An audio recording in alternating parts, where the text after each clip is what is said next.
नमस्कार, मैं हूं प्रवीण दुबे। मध्य प्रदेश के मुख्यमंत्री शिवराज सिंह चौहान को मैं तकरीबन 20 सालों से जानता हूं। वो बहुत सहज और विनम्र रहते हैं, यानी जब तक उनका इकबाल बुलंद रहता है वे अतिशय विनम्रता ओढ़े रहते हैं, लेकिन जैसे ही कुर्सी के नीचे थोड़ा सा कंपन हुआ उनका लहजा बदल जाता है। आपको याद होगा पिछली बार जब उनकी सरकार गई थी तो उन्होंने कहा था टाइगर जिंदा है। उसके बाद कभी उनके वैसे बुलंद तेवर आपने नहीं देखे होंगे जब तक वो कंफर्टेबल सत्ता में थे। बीते कुछ दिनों से उनके बयान देखिए, कभी कहते हैं दुबला हूं, कमजोर नहीं हूं, कभी फिनिक्स हूं, अपनी राख से पैदा हो जाऊंगा टाइप। तो क्या यह माना जाए कि शिवराज जी को सियासी तौर पर कमजोर या मजबूत के पैमाने पर परखना हो तो उनके बयानों पर नजर रखना चाहिए। बहरहाल शिवराज के तेवर कांग्रेस को मौका दे रहे। आज प्रदेश कांग्रेस अध्यक्ष कमलनाथ ने ट्वीट करके सवाल उठाया कि क्या बीजेपी ने हालातों को भांपते हुए और जनता के आक्रोश को समझते हुए अपने शिखर नेतृत्व को इस चुनाव में शून्य कर दिया है। मुख्यमंत्री जी के मंच पर उपस्थित होते हुए भी किसी को उनका नाम लेने तक की याद नहीं आती। और भी बहुत तंज किए उन्होंने इस पर, तो किए कि आज और भी तंज उन्होंने इस बात पर किए, माफ कीजिए। तो आज बात करेंगे इसी मसले की कि शिवराज जी के इन तेवरों के पीछे वजह क्या है। शिवराज जी जनता के लिए एंग्री यंग मैन बने हैं या किसी को संदेश देना चाह रहे हैं? यदि संदेश भेज रहे हैं तो वो ठिकाने पर डिलीवर हो रहे हैं या नहीं? सोशल मीडिया पर तंज और चुनौती के ये वॉर चुनाव में कोई टिकाऊ हथियार होते भी हैं या सिर्फ बुलबुले के बराबर इनकी उम्र होती है? बहुतेरे सवाल जिन्हें लेकर एक खास पैनल के पास जाएंगे और कहेंगे जवाब तो देना होगा, लेकिन रस्मन सबसे पहले आपको दिखाते हैं एक रिपोर्ट, देखिए।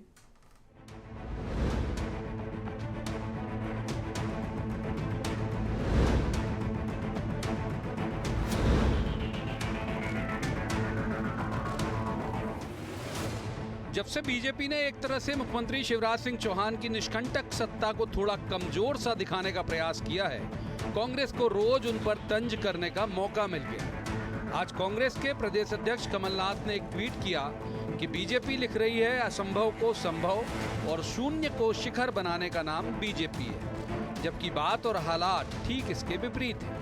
18 साल के शासनकाल में यदि बीजेपी चाहती तो मध्य प्रदेश के विकास को संभव कर सकती थी, लेकिन भ्रष्टाचार की लिप्तता में व्यस्त रहने की वजह से बीजेपी के लिए ऐसा करना असंभव ही रहा। शायद इसलिए बीजेपी ने हालातों को भांपते हुए, जनता के आक्रोश को समझते हुए अपने शिखर नेतृत्व को इस चुनाव में शून्य कर दिया है। मुख्यमंत्री जी के मंच पर उपस्थित होते हुए भी किसी को उनका नाम लेने तक की याद नहीं आती। उनके काम की बात करना तो बहुत दूर की बात है। तो फिर ऐसा तथाकथित शिखर किस काम का जो दिखाई न दे? इस विधानसभा चुनाव में मध्य प्रदेश की जनता भाजपा को शिखर से शून्य पर ले आएगी। भाजपा के राजनीतिक शिखर बिखर गए। कमलनाथ जी ने सही कहा है, और जनता लोकतंत्र में सबसे सर्वोपरि होती है। कब किसे शिखर पर ले जाए और कब किसी को अपनी ठोकर पर रख ले, यही तो भारत के लोकतंत्र की सच्चाई है। और इसी के लिए भारत का लोकतंत्र अभी तक जीवित है, तो उसकी सार्थकता जनता प्रदान करेगी। जब तक अधिसूचना नहीं लगी थी तब तक मुख्यमंत्री शिवराज सिंह चौहान लगातार सरकार और प्रशासन की मदद से दनादन रैलियां कर रहे थे और कलेक्टर के द्वारा जुटाई गई भीड़ को देखकर गदगद वो भी हो रहे थे और उनकी पार्टी भी। जब से अधिसूचना लगी है और चौक चौराहों से पोस्टर उतरे, तब से मुख्यमंत्री शिवराज सिंह चौहान किसी भी मसले पर आ रहे कांग्रेस के बयान को तुरंत लपक लेना चाहते हैं।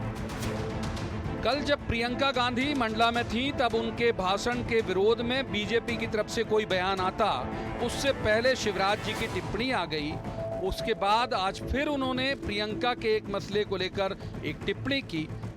उनके ढेरों ऐसे बयान बीते कुछ दिनों के याद होंगे जब उन्होंने ललकारने वाले अंदाज में बयान दिए हैं। वो लगातार ये चाहते हैं कि किसी भी तरह से उन्हें जो प्रचारित किया जा रहा है बीजेपी या विपक्ष की तरफ से कि वो किनारे हैं, इस अवधारणा को गलत साबित किया जा सके। कमलनाथ जी, बिल्कुल हम सही समझे हैं। आपकी कहीं पर निगाहें कहीं पर निशाना है। आपकी कांग्रेस पार्टी के शिखर पर शून्य है और आप उस शून्य से लगातार पीड़ित हैं, प्रताड़ित हैं। समझ में आ रहा है आप अपनी मनमानी ढंग से अपने प्रत्याशी मध्य प्रदेश में तय नहीं कर पा रहे हैं, क्योंकि जो शिखर पर शून्य है उस शून्य ने आपको परेशान कर रखा है। कांग्रेस इसे हथियार के तौर पर इस्तेमाल करना चाहती है कि बीजेपी में मुखिया कमजोर हुआ है। उस आड़ में वो उनके द्वारा पिछले महीनों के दौरान की गई मुफ्त की योजना का लोगों के मन में प्रभाव भी कम करना चाहती है। कांग्रेस का ये प्रयास सफल होगा या नहीं, ये तो तब पता चलेगा जब नतीजे आएंगे। Bureau report, BSTV। तो उन मेहमानों का मैं परिचय आपसे करा देता हूं जिनके साथ हम इस चर्चा को आगे बढ़ाएंगे। हमारे साथ हैं दुर्गेश केसवानी, बीजेपी के विद्वान ऊर्जावान प्रवक्ता हैं। स्वागत है दुर्गेश जी का। दूसरे मेहमान है भूपेंद्र गुप्ता, ये प्रदेश उपाध्यक्ष हैं, कांग्रेस के विद्वान प्रवक्ता भी हैं। भूपेंद्र जी का भी स्वागत। और तीसरे मेहमान हैं सरमन नगेले, वरिष्ठ पत्रकार हैं, अच्छे राजनीतिक विश्लेषक हैं। सरमन जी का भी स्वागत। शुरुआत जाहिर तौर पर दुर्गेश केसवानी जी से कर लेते हैं। दुर्गेश जी, ये क्या वजह है शिवराज जी के तेवर अचानक, और जो हमने कहा कि भाई वो तभी ज्यादा दिखते हैं जब वो थोड़े से अनकंफर्टेबल होते हैं, उसकी वजह क्या? देखिए, कहीं कोई अनकंफर्टेबल नहीं है। और शिवराज जी से सालों के मुख्यमंत्री पिछले साल कमलनाथ जी नहीं रहे, तो ये बेसिक फर्क है। और तो ये सब चीजें, ये बातें गौसिप इन चीजों को कर रहा है। मुझे लगता है कि वो मीडिया के और रूमर की बात नहीं, बाकी शिवराज दूसरे 24/7 जनता के बीच में रहने वाले हैं। वो सदैव से ही अपने जनता के लिए हमेशा रात रहने का काम करते हैं वो। अच्छा दुर्गेश जी, ये मीडिया ने नहीं बनाया ये बयान कि मैं दुबला पतला दिखता जरूर हूं लेकिन बहुत ताकत से लड़ता हूं, या फिनिक्स हूं, मैं राख से भी खड़ा हो जाऊंगा, ये मीडिया का बनाया हुआ नहीं, उन्होंने खुद कहा है। देखिए, जो उन्होंने ये एग्जांपल दिया ना फिनिक्स वाला, वो इसलिए वो उनकी कटिबद्धता दिखाता है कि वो जनता से कैसे कनेक्टेड हैं। वो हमेशा जनता से, मतलब मैंने तो खुद उनके साथ बैठ के सफर किया रथ में, हजारों लोगों से हाथ मिलाते मिलाते उनके हाथ में ही छाले पड़ जाते हैं लोगों। इतना कनेक्शन उनका जनता के बीच रहता है। हर आदमी से मिलना, हर आदमी से बातचीत करना, उनसे एक सतत संपर्क जिसे कहते हैं। और वो तो अपनी बातों को भी इसी बात को चरितार्थ कहते हैं कि मध्य प्रदेश मेरा मंदिर है, जनता ऐसी भगवान है, पुजारी है तो शिवराज सिंह चौहान है। वो सतत जनता के साथ रहते हैं, सतत जनता के बीच में रहते हैं।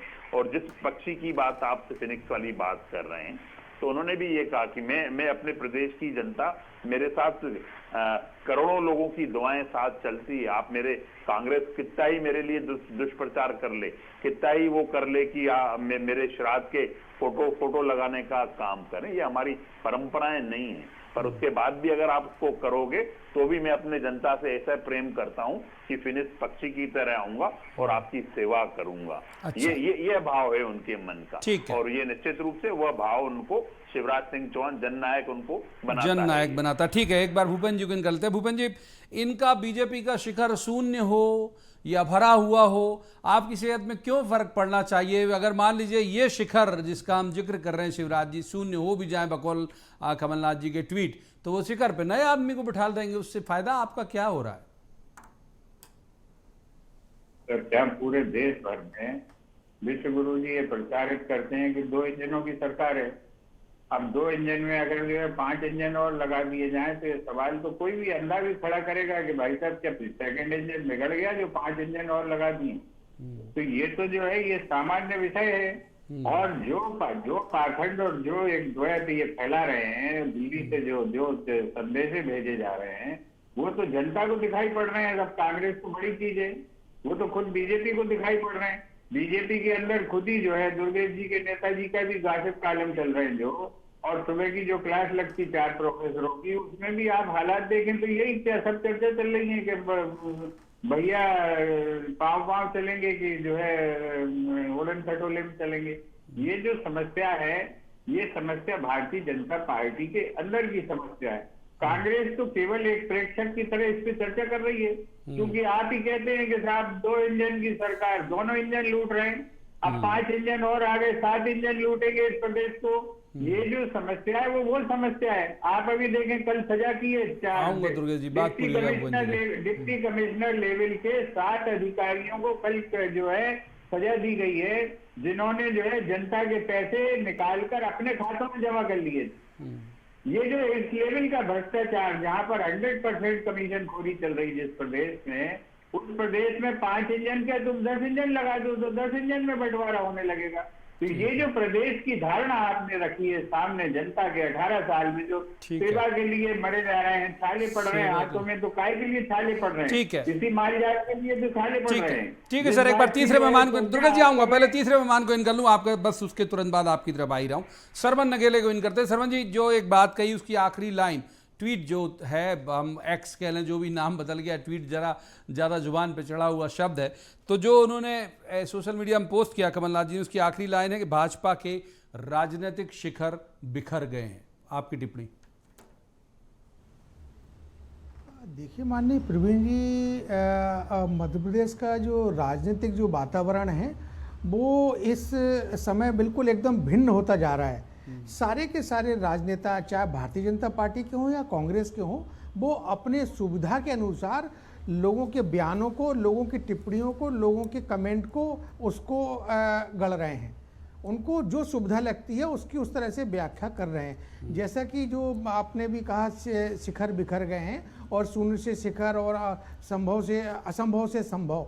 देखिए ये किस संदर्भ में भारतीय जनता पार्टी ने लिखा है, जहां तक मैंने जो समझा है, कमलनाथ जी ने लिखा है, पढ़ा है अभी तक नहीं। हाँ, जो बीजेपी ने जो उसका जवाब लिखा, ठीक बात, असंभव को संभव और शून्य से शिखर वाली बात, जो मैं उस संदर्भ में कह रहा हूँ, कमलनाथ जी ने जो किया वो मैंने आपके समक्ष रख दिया। देखिए मेरे को जो जहाँ तक समझ आती है वो ये है कि भारतीय जनता पार्टी के जब नेता और केंद्रीय गृह मंत्री अमित शाह जी भोपाल आए थे, उन्होंने जो अपना 20 वर्षों का रिपोर्ट कार्ड जारी किया था, उसके पीछे मंशा यही थी कि तब और अब, ये उन्होंने टाइटल भी दिया था और जो जन आशीर्वाद यात्रा के माध्यम से जनता को बताने की उन्होंने कोशिश भी की थी।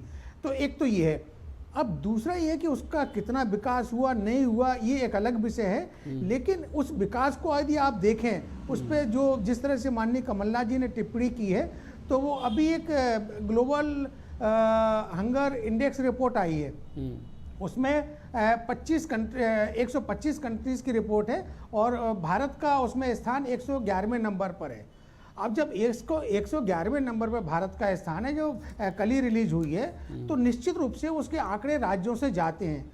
अब जो कमलनाथ जी ने तंज कसा है, कमलनाथ जी ने जो बयान दिया है, वो हो सकता है कि उसके आधार पर हो, क्योंकि कमलनाथ जी भी चीज़ों को जानते हैं, उनके पास सारे डेटा रहते हैं, उसी आधार पर उन्होंने ये तंज कसा हो, ये लिखा हो। एक दूसरा मेरा ये कहना है कि माननीय प्रवीण जी, मध्य प्रदेश में मैं ये देख रहा हूँ पिछले कई महीनों से कि राजनीति जो है ना, कांग्रेस वर्सेस बीजेपी नहीं चल रही है, कमलनाथ वर्सेस शिवराज सिंह चौहान वर्सेस कमलनाथ। ठीक बात।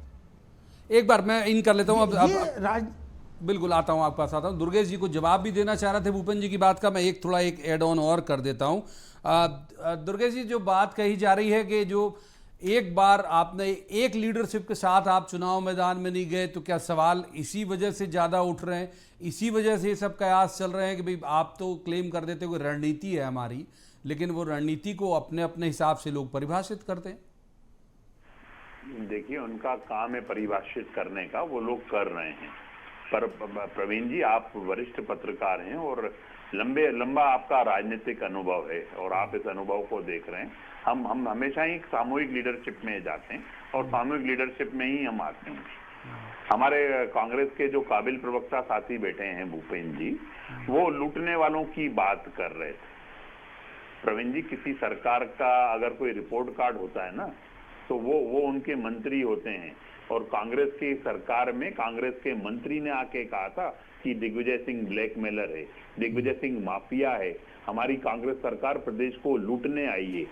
जब आपका रिपोर्ट कार्ड आपकी सरकार का मंत्री जो दे रहा है वो बता रहा है ना, तो ये झूठे आरोप लगाना बंद करो। आपकी जो फैक्ट्री है ना, आदमी स्पष्ट रूप से भूपेंद्र जी समझ जाता है कि आप राहुल गांधी की पार्टी के नेता हैं, आप सिर्फ मुंह की जमाखर्ची करोगे। अरे आपका तो नेता, आपके जो मंत्री है वो ये तक बोलने को काम कर रहा है कि हमारी कांग्रेस की सरकार लूटने आती है।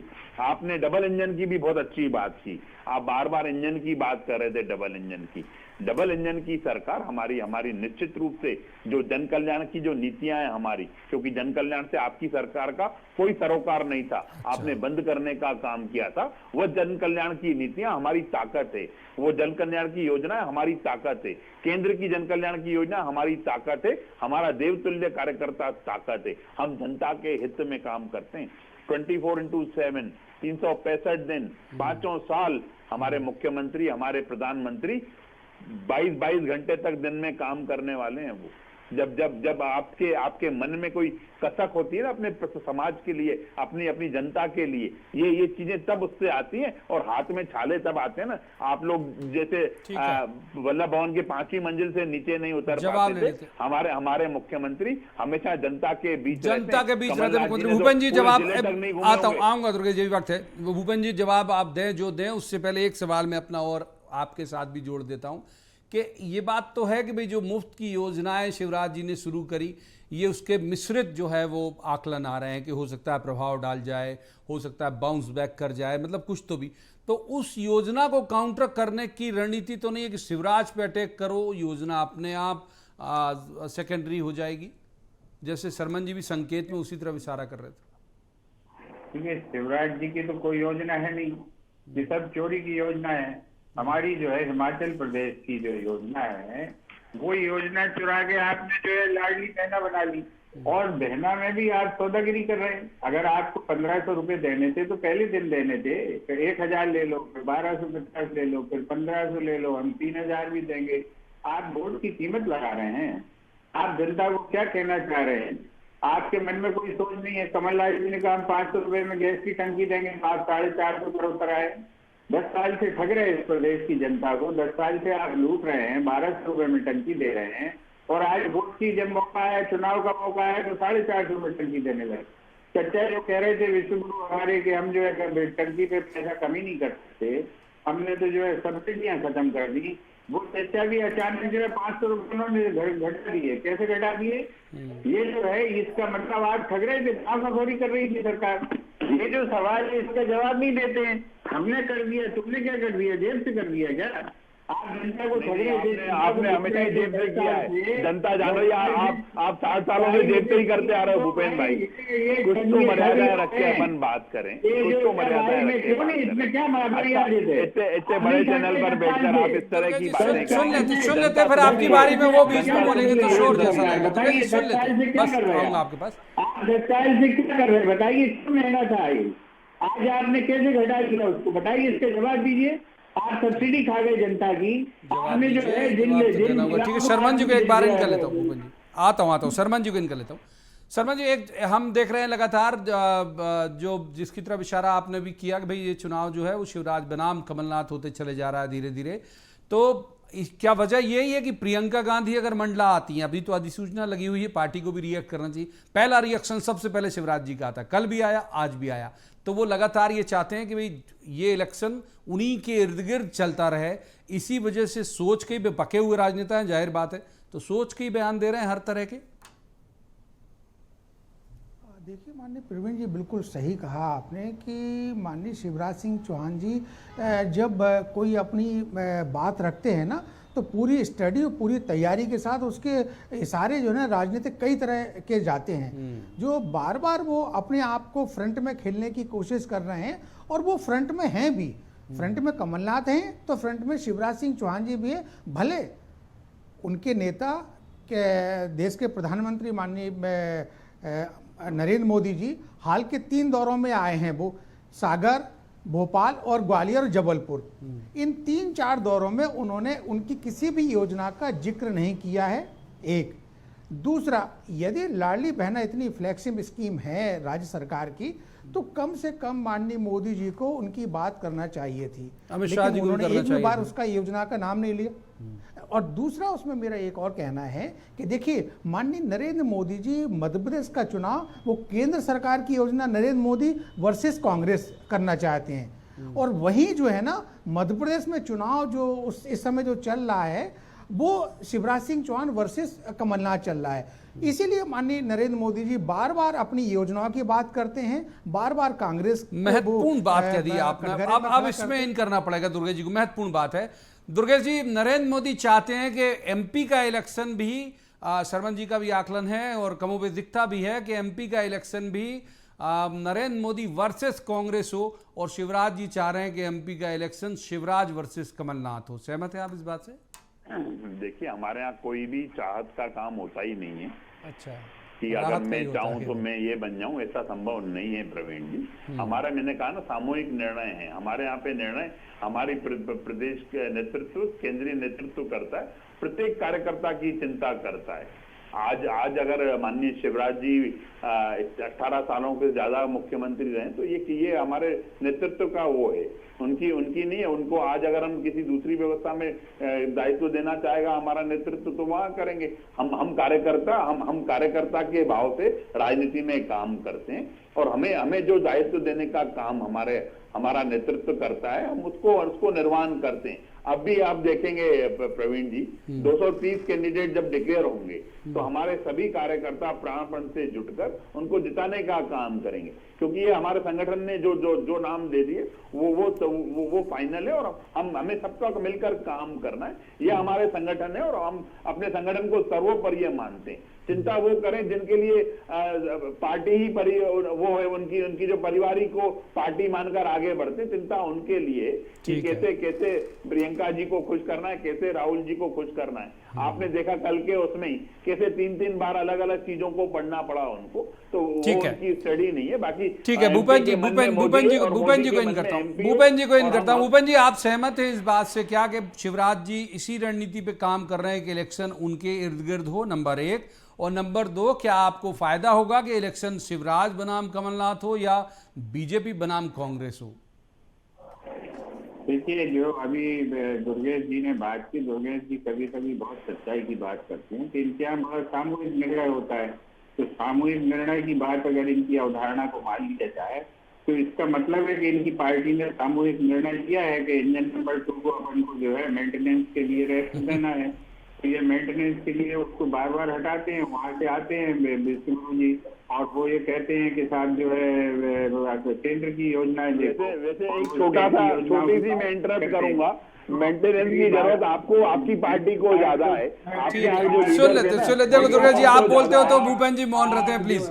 हाँ, बोलिए। रखने तो दीजिए, क्यों चिंता कर रहे हैं? तुम तो यार बड़े आदमी भाई, बोलने दो कांग्रेसियों को। अभी से गला दबाओगे तो नहीं, बोलिए भूपेन जी, कोई आपका गला कहाँ दबा सकता है? बोलिए। तो माननीय मुख्यमंत्री जी जो है बेचारे, जिन्होंने इतनी मशक्कत की, 18 साल काम किया, 22 घंटे, जैसा कि दुर्गेश जी ने बताया, 22 घंटे मेहनत करते, सोते नहीं है। उन्हें कई बार जो है गरीबों की चिंता में नींद नहीं आती। इसके बावजूद अगर उस इंजन को आप रेस्ट देना चाह रहे हो, तो इसका मतलब है कोलैप्स हो गई व्यवस्था। आप जो है फेल हो चुके। 5 नए इंजन ढूंढ के आपने खोड़ खकाड़ के अपने जो है स्टोर रूम में से निकाल के फिर उसको भी कनेक्ट कर रहे हो आज ट्रेन से। तो ये जो है, ये जो फेल इंजन है, उन्हें लगा कि आज जो है ये जो इंजन जिसको आप खुद ही कह रहे सुपर सक्सेस, उस इंजन को घर बैठा रहे हो। तो ये आपकी क्या रणनीति है, जनता समझ रही है। जनता समझ रही है कि मामा को आप घर बिठाना चाहते हो, और मामा इसलिए बार बार कह रहा फीनिक्स पक्षी, वो जो है मैं रात से निकल के आ जाऊंगा। तो जो है वो उनकी निजी दिशा है, वो अपनी निजी दिशा का प्रदर्शन कर रहे हैं, और जो लोग उन्हें रौना कुचलना चाहते हैं उनसे कह रहे हैं। ये तो बता दीजिए फायदा, आप मूल सवाल स्लिप कर गए। फायदा आपको कैसे, किससे होगा फायदा? अगर शिवराज बनाम कमलनाथ इलेक्शन हो तो फायदा होगा, या फिर बीजेपी बनाम कांग्रेस हो तो फायदा होगा? व्यक्तियों की लड़ाई नहीं, मुद्दों की लड़ाई हो।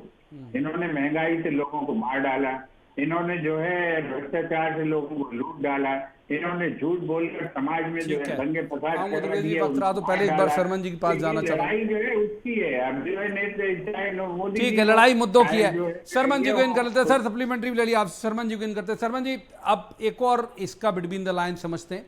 शिवराज जी, जैसे मैंने कहा, जितना मैं जानता हूं, आप भी चाहें तो अपना जो अनुभव साझा कर सकते हैं। वो बहुत विनम्र रहते हैं अमूमन। वो बोलते तेज तभी जब वो सत्ता से गए, तब कहा मैं टाइगर जिंदा हूं, पिछली बार टाइगर अभी जिंदा है। तो और अभी लगातार बोल रहे हैं, तो किसे मैसेज दे रहे हैं वो? पब्लिक को, पार्टी को, या फिर अपने आला कमान को? और यदि ये वाकई मैसेज देना चाह रहे हैं तो क्या वो उसी भाव में डिलीवर होता दिख रहा है आपको? आप देखिए, डिलीवर तो वो नवंबर 2023 में होगा, जब मध्य प्रदेश का मतदाता जो है ना मतदान करेगा। वो किसके पक्ष में मतदान करेगा तभी मालूम पड़ेगा कि पार्टी की रणनीति काम की, या उनके बयानों ने मतदाताओं को प्रभावित किया, या उनके बयानों से उनको जहां अपना जो बयान डिलीवर होना था वो हो पाया नहीं हो पाया, वो तो नवंबर 2023 बताएगा। जहां तक मेरी जो समझ है, जो मेरी बात, मेरा जो अनुभव कहता है, ये बात बिल्कुल सही है कि माननीय शिवराज सिंह चौहान जी के कई सारे उदाहरण हैं। जब उमा भारती भारतीय जनता पार्टी छोड़कर गई थी तो शिवराज सिंह चौहान जी के साथ में छतरपुर में क्या सलूक हुआ था, उन्होंने एक जबान नहीं खोली थी, उन्होंने एक पलट कर कोई जवाब नहीं दिया था। एक मैं उदाहरण दे रहा हूँ, बाकी तो बहुत सारे उदाहरण हैं। वो बहुत कम बोलते हैं और बहुत कम वो प्रतिवाद करते हैं, वो सहन करने की उनकी सहनशीलता बहुत अधिक है। अब ये जो मैंने अभी बीच में कहा था कि नरेंद्र मोदी जी के संदर्भ में जो मैंने बात कही थी, उसके पीछे में एक दो आप संदर्भ और दे दूं। देखिए, नरेंद्र मोदी जी का एक कैंपेन चल रहा है मध्य प्रदेश में कि एमपी के मन में मोदी, मोदी के मन में एमपी। ये इस बात का संकेत देता है कि वो विधानसभा चुनाव में भी उनका कैंपेन काम करेगा, और उसकी बाकायदा एक बहुत बड़ी भव्य वेबसाइट बनाई गई, उसमें बहुत सारी चीज़ों उसमें जोड़ी गई हैं, और लोकसभा चुनाव में भी वो चीज़ एक पंथ दो काज करेंगे। दुर्गेश जी से एक रिएक्शन ले लेते हैं।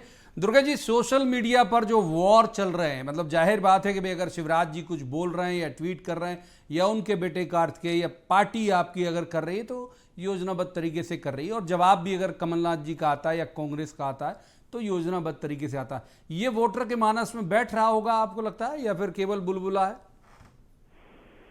देखिए, वोटर को तो निश्चित रूप से वोटर ने तो अपना मन बना चुका है जन आशीर्वाद यात्रा में, जिस तरह से हमें उन्होंने लाड़ स्नेह प्यार दिया, और सोशल मीडिया भी अपना अपना अहम रोल निभाता है। पर मैं हमारे कांग्रेस के प्रवक्ता साथी को उनकी बात का जवाब देना चाहता हूं। बहुत जल्दी। पहली बात तो मैंने ये नहीं कहा कि हमारा इंजन रेस्ट कर रहा है। हमारा इंजन 24/7 जनता के बीच में। इंजन की मेंटेनेंस की जो बात कर रहे थे ना भूपेंद्र जी, मैं समझता हूं आपकी पीड़ा, आपकी वेदना, आपके जो मन में कष्ट है कि आपके दोनों इंजन सर्विस मांग क्या, वो तो घर बैठने की ही मांग है। ठीक है, भूपेंद्र जी का जवाब बिल्कुल फिसल रहा है सर वक्त हाथ से। भूपेंद्र जी का जवाब, और एक मिनट, एक सेकंड बस। अरे फिर पूरा वक्त आप पे चला जाएगा, जल्दी से जल्दी बात पूरी करिए। एक सेकंड, और मैं ये भी बोलना चाहता हूं इसमें, जो आप बार बार इस चीज को, महंगाई को बोलते हैं, भ्रष्टाचार को बोलते हैं, इसलिए मैं कहता हूं कि आप राहुल गांधी की पार्टी। भूपेंद्र जी जवाब बिल्कुल फिसल गया वक्त हाथ से। भूपेंद्र जी जवाब कहां क्या किया 20 साल में हमारा एक भी आदमी कभी। उन्होंने दुर्गेश भाई ने कहा कि इन्हें भयंकर आशीर्वाद मिला जन आशीर्वाद यात्रा में, तो इसको आशीर्वाद क्या मिला? 55 लोग थे खट्टर की बैठक में, मीटिंग में, सागर में। ट्विटर के नेता बन के रह गए सब लोग, इसलिए जन आशीर्वाद लेके ये लोग आगे बढ़ रहे हैं। आप बड़ी कर रहे हैं। ठीक है, माफ कीजिए, वक्त इजाजत नहीं देता इससे ज्यादा चर्चा की। बहुत बहुत शुक्रिया तीनों मेहमानों का इस चर्चा में शामिल होने के लिए। लेकिन ये बात एक बार फिर सही होगी कि जब भी साइकोलॉजिकल वॉर एक तरह से अगर तब्दील होता है चुनाव में, तो इसी तरह से तब्दील होता है कि सामने वाले की कोई भी कमजोरी देखो, उसे हाईलाइट करो, प्रचारित करो, ये लोगों के दिमाग में इंप्रेशन बैठ जाए कि जो अगली पार्टी है वो कमजोर है। अब इसका असर कितना होगा, सरमन जी जो कह रहे हैं उससे मैं सहमत हूं कि पता तब चलेगा जब चुनाव के नतीजे आएंगे। आज की चर्चा में इतना ही। कल किसी खास मसले पर खास पैनल के साथ बैठकर कहेंगे, जवाब तो देना होगा। आप देखते रहिए BSTV।